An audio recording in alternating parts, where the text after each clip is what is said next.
Assalamu alaikum, barkanmu da kasancewa da ku a tashar Fikira TV.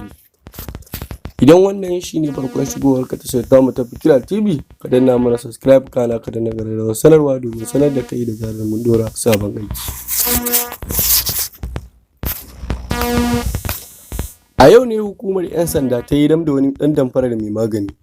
Ɗan damfarar da yana yawo ne lungu da saƙo yana tallan maganinsa. Kwatsam Allah ya haɗa shi da wasu bayan Allah, waɗanda 'ya'yansu suka shekara 3 a kwance ba su da lafiya. Haɗuwar suke da wuya, suka kora masa bayanin matsalarsu, shi kuma ya ce da su kwantar da hankalinsu tunda Allah ya haɗa su matsalarsu ta kau.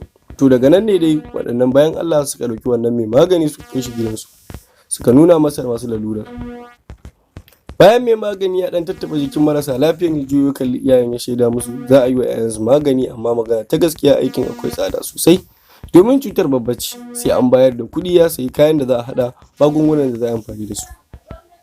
Iyayen suka ce ba matsala ya faɗi ko nawa ne kuɗin, insha Allahu ba zai gagara ba. Maganin ya kada baki ya ce yanzu dai za su fara bashi 500,000 kuɗin kayan aiki, a siyo a soma aiki. Sauran kuma sai magani ya yi tukunna su bashi ɗan abin sadakar da ya san ba zai gagara ba. Yin hakan ya sa waɗannan bayan Allah suka shiga kaɗar da kadarori da dukiyoyinsu da kuma cin bashi. Da ƙyar dai Allah ya taimake su suka haɗa waɗannan kuɗaɗe suka ba wa mai magani. Mai magani ya karbi kuɗaɗe ya tafi masaukin da suka sauke shi da alƙawarin gobe zai zo a fara magani.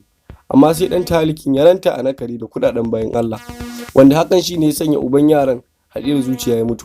A take a wurin da ya samu labarin mai magani ya ari kafar kare. Ita kuwa matar tuni ta nemi zaucewa sakamakon matsanancin gigitar da ta yi. Amma dai Allah ya taimake ta dawo daidai. Abin da ya faru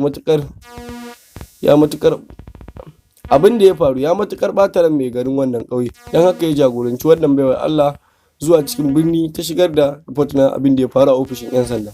Ai kuwa nan da nan 'yan sanda suka baza komarsu, kuma cikin ikon Allah suka samu nasarar cafke wannan bawan Allah a bodar mai gatari yana ƙoƙarin tsallakawa ƙasar Nijar. Bayan cafke wannan bawan Allah ya bayyana wa hukumar 'yan sanda shi ba mai magani ba ne. Yau ce kawai wato talauci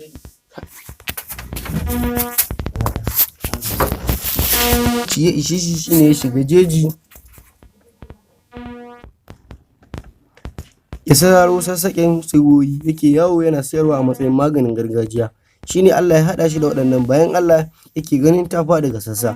To biyo bayan wannan bayani da shugaban hukumar ta 'yan sanda ya yi ma wakilin ya ƙara da cewa sun ci alwashin mika wannan bawan Allah kotu tare kuma da tsayawa kai da fata wajen ganin shari'a ta yi adalci ga wannan baiwar Allah. To jama'a, ƙarshen rahoton namu kenan, don haka muke cewa da ku a huta lafiya. Kada ka manta, idan wannan shine farkon shigowar ka tashar tamu ta Upcoming Arewa Artist TV, ka danna mana subscribe kana ka danna ƙararrawar sanarwa domin sanar da kai da zarar mun ɗora sabon